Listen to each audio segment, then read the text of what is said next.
You are now listening to Rings Kings Boxing World. You're now rocking with Ring Kings Boxing World for the serious fight fan. What's up, Ring King family? We in the building. I'm Big Q chiming in with this episode of Ring King Boxing World. Please hit the subscribe button, hit the like button, and all do. Feel free to share the show links wherever you guys socialize. So bringing in my co-host on this one, Eddie Too Mean Johnson. What's happening, bro? Yo, what's going on? Everything, bro, in the boxing world game. Earlier this week, we put on a pretty good show. We recapped the Tyson fight and seven other events that occurred. But in this edition of Ring Kings Boxing World, we'll be covering the Errol Spence versus Danny Garcia welterweight matchup set to happen this Saturday night. And it's going to be an interesting fight. We'll go over the tail of the tape. And of course, me and Too Mean to give our thoughts on the Errol Spence versus Danny Garcia matchup. And of course, we'll cover a little news as well. Another man, former champion, is chiming in, an adversary of Mike Tyson. We'll tell you who that is a little further on. And of course, we'll keep talking about the knockout of Nate Robinson, and we'll tell you what Floyd Mayweather had to say about it. And of course, we'll have some Jarrell Miller news as well at the tail end of the broadcast. So without further ado, I'm going to start it off. And we'll start off with this one. Danny Garcia versus Errol Spence Jr. It's going to be an interesting fight to me. Danny Garcia, 36 wins versus Errol Spence, 26 wins. Danny lost twice, 21 knockouts for Danny Garcia in 36 bouts. 38 total bouts altogether for Garcia. He has some experience over Errol Spence. To me, you look at the size advantage. Errol a little bigger, a little taller than Danny Garcia. He's 5'10", Garcia's 5'9", and he, of course, he has a 3-inch reach advantage over the top of Danny Garcia, 72 versus 69. And of course, we know Errol is a southpaw. And of course, Danny fights with that orthodox stand out of Philadelphia. And then it's a 2-age difference between these guys, with Danny being 2 years older in this bout. A lot of people knew this was coming. This was something that Errol Spence said after his last fight, that he was going to fight Garcia, then he would fight Pacquiao, then he'll fight Terrence Crawford. That was the plan laid out by him and Al Heyman. But in this matchup, Garcia versus Errol Spence, it's going to be interesting to me to see how it shakes and falls. But before we get our analysis on, let's listen to the fighters and their final presser before the big fight. Here we go. Errol, October 10th, 2019 is a day that you will always remember. It's when you suffered that horrific car accident, and lo and behold, over 14 months later, you're back inside the ring defending your world championships against Danny Garcia on pay-per-view. Can you tell us about the journey that you have experienced over these past 14 months? Man, really just a lot of hard work and a lot of discipline, having my family and my parents and my coach and my day one friends and people just supported me, and just seeing my kids every day. I wanted to get back and, I would just train hard and stay in the gym and stay focused and, don't let outside distractions get to me. And that's basically, what I did. It was a lot of times, I wanted to give up, I wanted to quit, but, just seeing, my loved ones and, not want to let my kids down, because when they get older, how I'm going to tell them to keep going when they want to quit at something if I had quit, So when I went to the clinic and went to the doctors and they told me, basically I didn't have any brain swelling or any blood in my brain, anything like that. I decided to continue my career and to get back. And that's basically what we did. Me and my coach been in the gym since probably February and just been grinding hard. And, we to this point, and now we back. I'm 100%. I'm ready. He's seen my reaction time. He's seen my sparring and, how I do on the mitts and on the bag, and everything's back on point and back to where it was. So I feel great, and everybody going to see, the same Errol Spence Jr. post-car accident. Would you say that the car accident and everything you went through renewed your love for the sport of boxing? Not that you didn't take it seriously before, but did it really open up your eyes as to what matters in your life and renew that love for the sport of boxing? I wouldn't say he renewed any love, because, I never fell out of love with boxing, but I think he did renew my focus and got me back focused on the things that got me to, the top of the mountain. And that's just being in the gym every day and things like that. Because at some point I was, after a fight, it started taking a week off, to 2 weeks off, to a month off, to, basically being in the gym when it was fight time. So, now we've been in the gym, like I said, since February, just grinding hard, staying focused and staying on the grind. And that's what got me to the point that to be unified champion and to get to the mountaintop, just being in the gym every day and just grinding. So, I think it really did help me. And especially, you realize that, having this time on earth, it's a luxury, and you don't really realize that being this young, you think you're invincible and you think, nothing can happen to you. But when something do happen to you, you just realize, the time is important, especially spending it with your family and your loved ones and people that really care about you and that you really care about. So for that standpoint, that's why, I actually moved out of downtown, got a ranch and, got horses and, different cattle and things like that. And, got a pool and I'm, outside with my kids, enjoying the time with my kids and my family. Just had a newborn son and a girlfriend and, just, enjoying life more and the people that care about me more than just, all the outside influences that and what you'll call distractions. Ain't nobody in boxing been calling me out for 2 years. He did call me out. That was a year ago, but nobody been calling me out for 2 years. Yeah, I never been a fighter to chase fighters anyway because I feel like I'm the fighter, but I definitely did call him out a year ago, or a little less than a year ago. And the fight was supposed to happen in January. It didn't happen. But, like I said, boxing is a sport of timing, and the time is now. I feel great. Had a tremendous camp. I did everything I was supposed to do. Now it's just time to go out there on Saturday night and do what I do best and win. That was Errol Spence and Danny Garcia, man, chiming in on their thoughts on the fight. Of course, you heard Errol Spence talk about the car accident. You hear him talk about his goals, his family, and everything, the newborn child, his new relationship. All this stuff is going on with Errol Spence, and you heard Danny Garcia. And, of course, you heard the calling out and whatnot. To me now, with all that being said, break this fight down to me. Who do you like in this fight and why? Danny Garcia got a lot of questions that needs to be answered. You know what I'm saying? If he's going to be able to get his punches off instead of hold back, not letting his hands go. Because if he do that, he's looking at a massacre, man. You know what I'm saying? Errol Spence gonna murder him. You know what I'm saying? If he don't let his hands go, like what he did with his losses against Keith Thurman, and who was that else that beat him? Keith Thurman and didn't Porter beat him? Yeah, Porter. Because he ain't letting his hands go enough. And, you know what I'm saying? If you stand there and be a punching bag for Errol Spence, like I said, it'd be a massacre, man. Right. You know what I'm saying? And a lot of people keep talking about the Errol Spence car accident. But like he said, you know what I'm saying, the doctors checked him out, no swelling on the brain or nothing. So he's you know what I'm saying, he's 100%. You know what I'm saying? He might have ring rust, but when you got skills like he do, the ring rust ain't gonna mean nothing really. You know what I'm saying? He'll be able to fight through that. And like I say, Danny Garcia, he got he got questions that needs to be answered.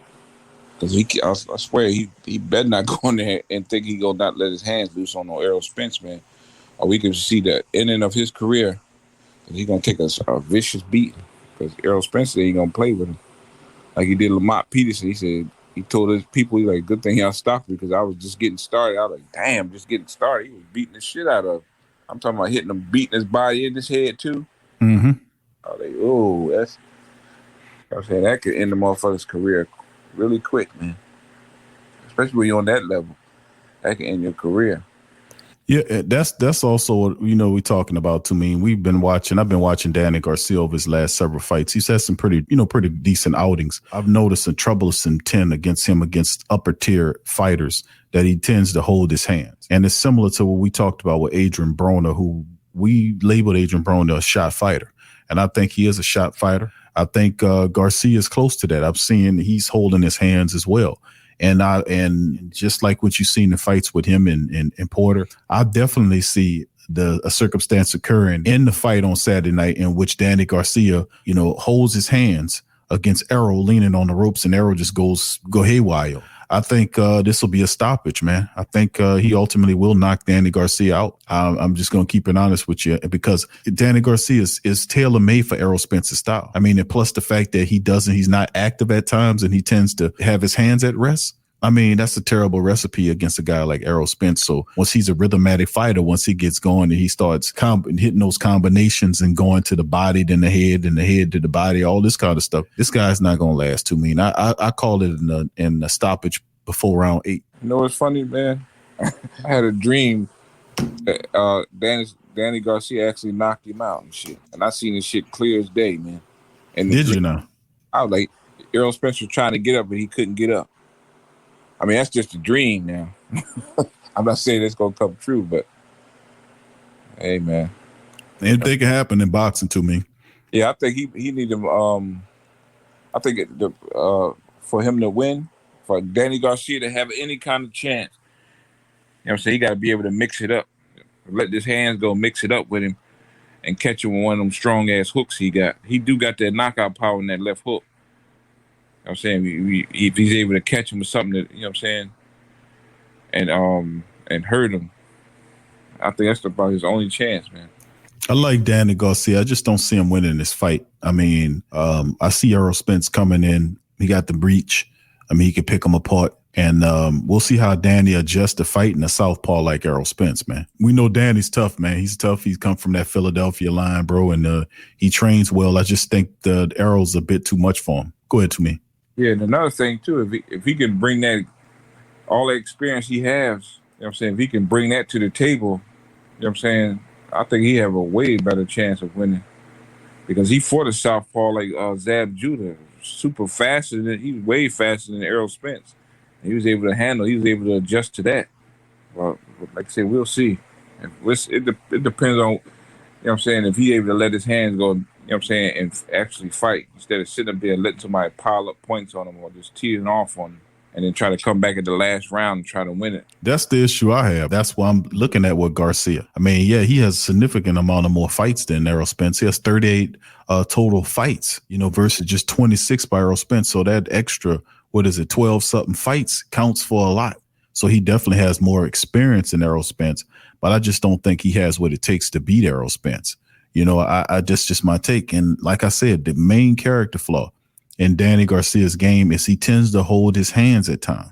And that's not the right thing to do with a fighter like Errol Spence, who's looking for those opportunities. And like you said, Errol Spence is going to tee off on him because that's what he does well. You hold your hands against Errol Spence, he will get the teeing off on you. And when he starts teeing off on you, it's not nothing Danny Garcia is going to do. So, I mean, it can be a stiff fight, but ultimately I see Danny Garcia, and he only lost twice out of 38 fights. So Danny Garcia is a strong fighter. He's really good, a hard fighter and a real respected fighter and a former champion. But I think he's a bit outclassed by Errol Spence. I think Spence will put it together. It wouldn't be quite the match we seen when Errol fought Sean Porter when he went to his style to beat him. You know, I think Errol Spence will see more of a refined Errol Spence, maybe hopefully something similar to what he was when he fought Mikey Garcia. So, you know, maybe the similar effect to Mikey Garcia that he'll do to Danny Garcia in Texas on Saturday night. So, I mean, we'll see to me. But your prediction is most interesting that Danny Garcia knocked Errol Spence. Anything can happen. He could catch him with something. We'll see how it goes, man. We'll see. Anyway, let's move on to the next one, man. We're going to talk about Evander Holyfield and Mike Tyson. Not old school, man. Really new school. Holyfield to Mike Tyson. No more excuses. Sign the contract. I'm ready. This is an article coming from BoxingScene.com. Former undisputed heavyweight champion Evander, the real deal Holyfield,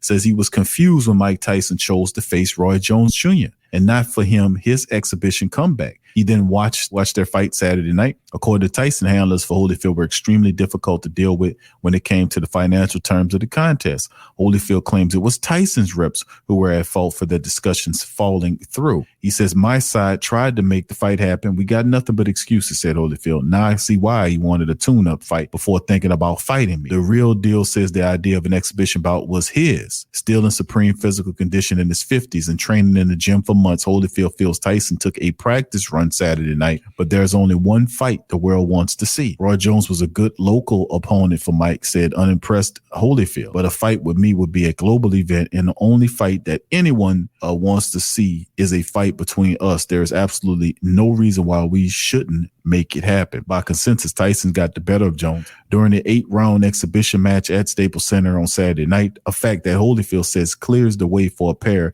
to finish their historic rivalry the only way they can. No more excuses. This is the fight that must happen for both of our legacies. Saturday night, you said you were ready to fight me, so sign the contract and get in the ring. Tyson, the world is waiting, and it's now on you now. I'm ready, says Holyfield.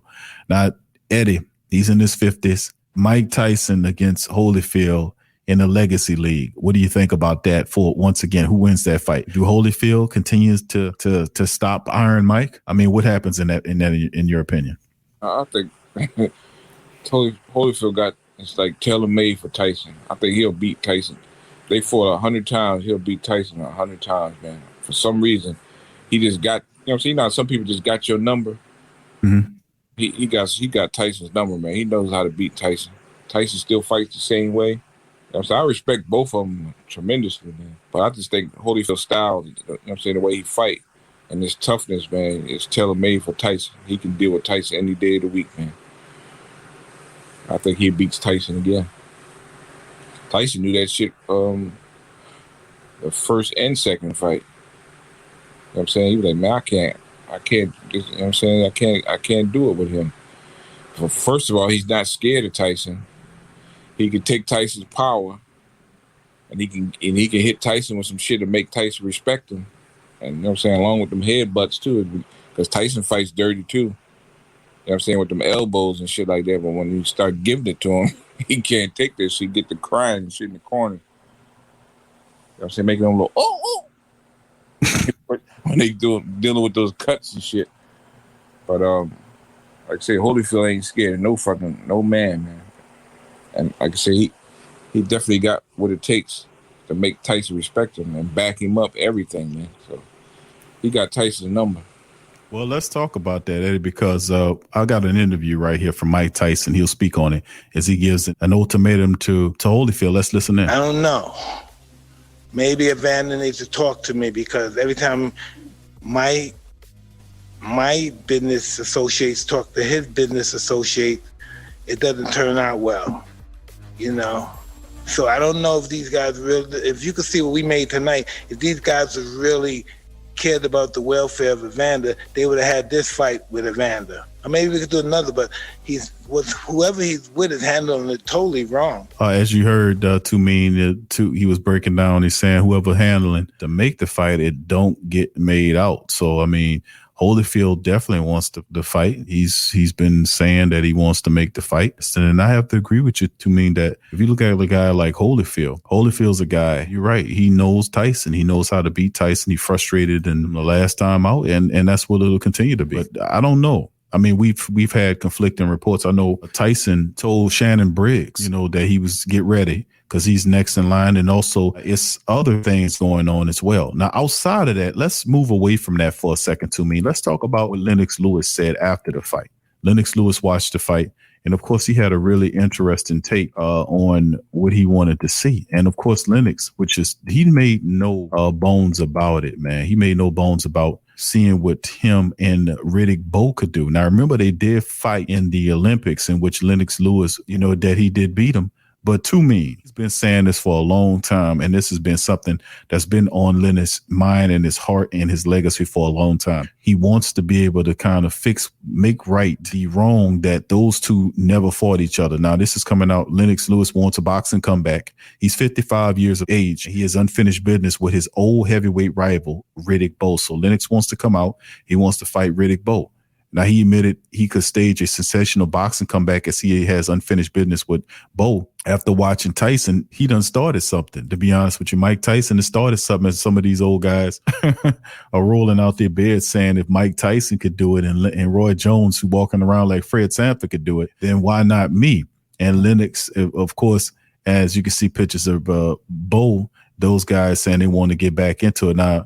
But the duo never got in on the professional arena despite Lewis becoming the WBC's mandatory challenger, while Bowe was undisputed heavyweight champion in 1992. Bowe famously dumped the belt into a trash bin, silver trash can. I remember he lifted it, had it up had it sitting on the table, and he took the WBC's belt and dropped it in the trash can. I remember that. And he refused to be intimidated by the governing body to fight Lewis, and the matchup was one of the ones that got away from the 90s. And that was a shame because a lot of people, including myself, really wanted to see that fight. Well, Lennox added, when I was commenting for HBO, they made me put in their right in action. He said, maybe to make me feel like I could come back from HBO or whatever, but I just never caught it. It never happened. I looked at the history of why boxers come back, and most boxers come back because they have nothing else to do. There's been a talk of Riddick Bowe wants to fight me still, so there's still some unfinished business there. So he's saying that Riddick Bowe still wants to fight him. Too mean. What do you think about this happening? Tyson, this is going to be happening, man.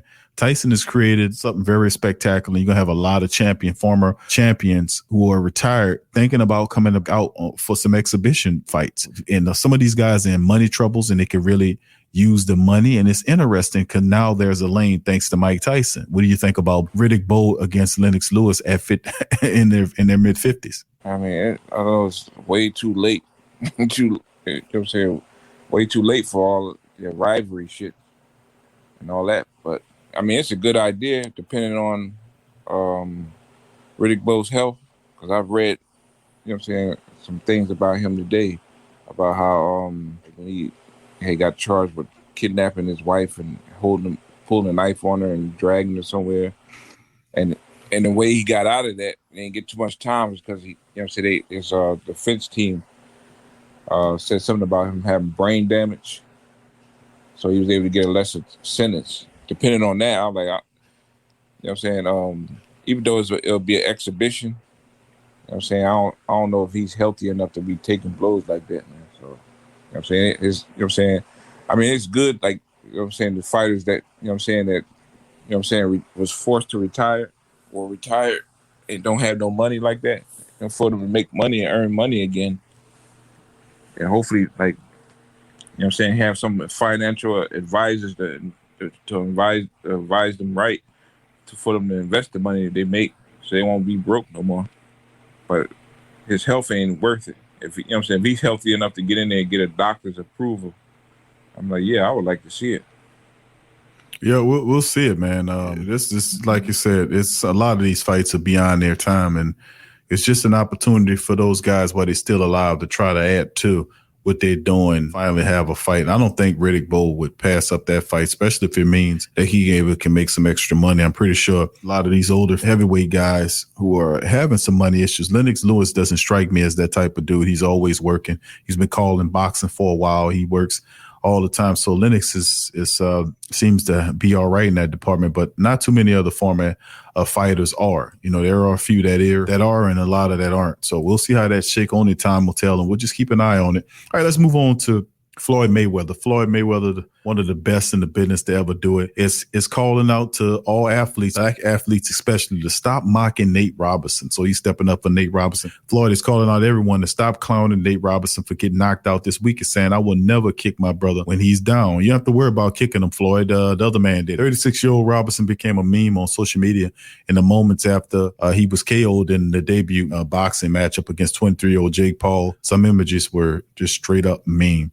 I mean, he hit Nate Robinson upside the head. Nate Robinson was out on his feet and crashed down face first into the mat. Enner Floyd, who was calling on everybody, especially black community, to back off the ex-NBA star. I'm Nate. I'm proud of you, and I will always stand behind all my brothers. Mayweather posted on social media, I will never kick my brother when he's down. Mayweather continued, it's okay for people to voice their opinions on social media, but no black athletes or black entertainers, especially black NBA players, should make a mockery out of it. And as we are supposed to all stand with each other through the good and the bad and the ugly, I'm here to uplift you and let you know we all love you and congratulate you for making an effort. Floyd added a single note at the end of his post addressing issues he had in the post with other black people. He said, the times I've had issues with another brother is when they came at me first. I was just defending myself.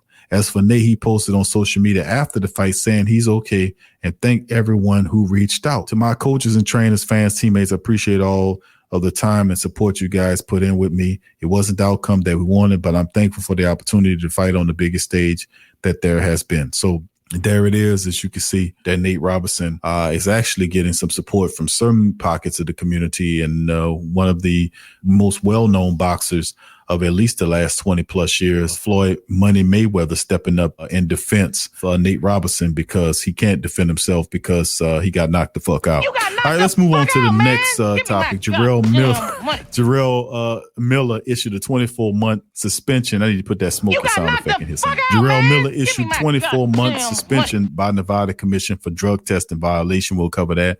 Before we get into that, I just want to throw in there, Nate Robinson should have been like when Red got out the car to go check on your boy, and he asked, "What, you want some of this, old man?" And Nate should have said, "No,"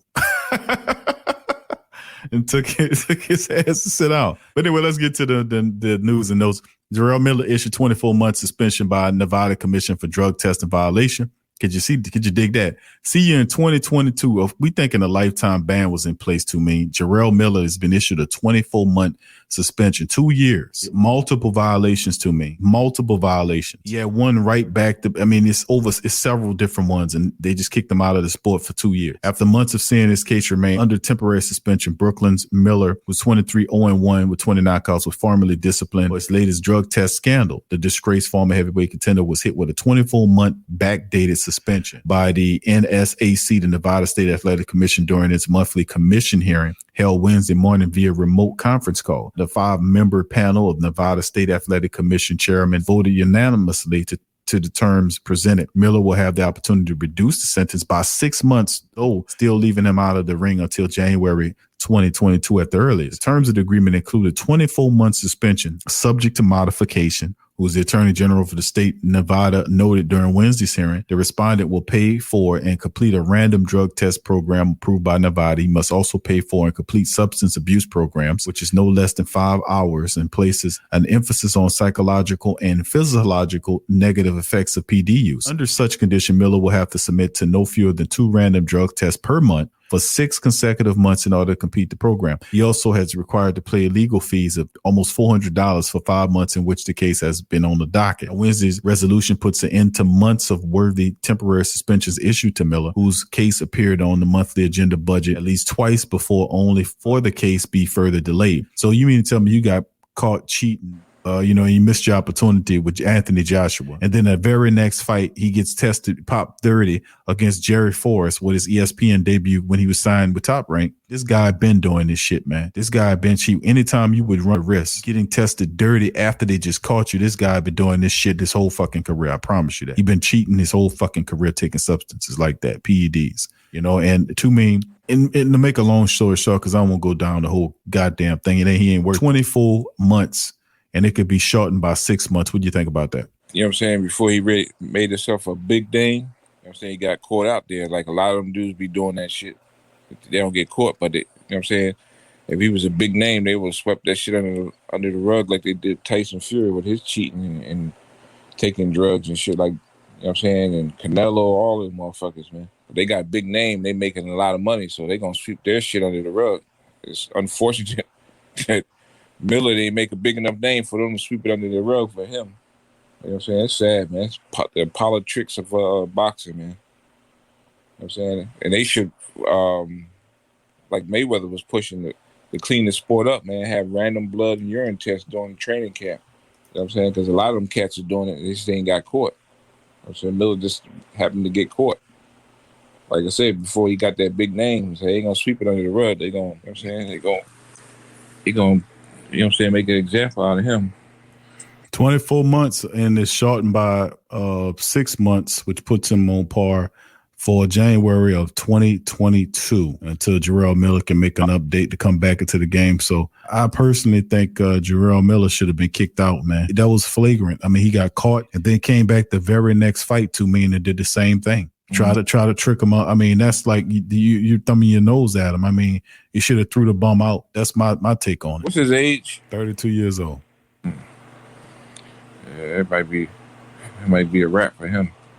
Yeah, we'll see. We'll see how it shake at it. But I mean, 2 years, and you're right. They do pick who they want to protect. They did protect Tyson Fury just like they're protecting him now. He couldn't do all that by himself. He could cheat as much as he can cheat on a boxing level. But this is an apparatus dealing with what you see going on with the rest of these people. But I thank all the great family members chiming in Ring Kings Boxing tonight. Please feel free to hit the like button, subscribe if you are a subscriber. Feel free to join the Ring King Boxing Nation today by hitting the subscribe button, sharing the links, and hitting the notification bell as well. So I thank all you guys for chiming in today on Ring Kings Boxing. Much love to you. Stay strong, stay fighting, and we'll holler at you later. Peace.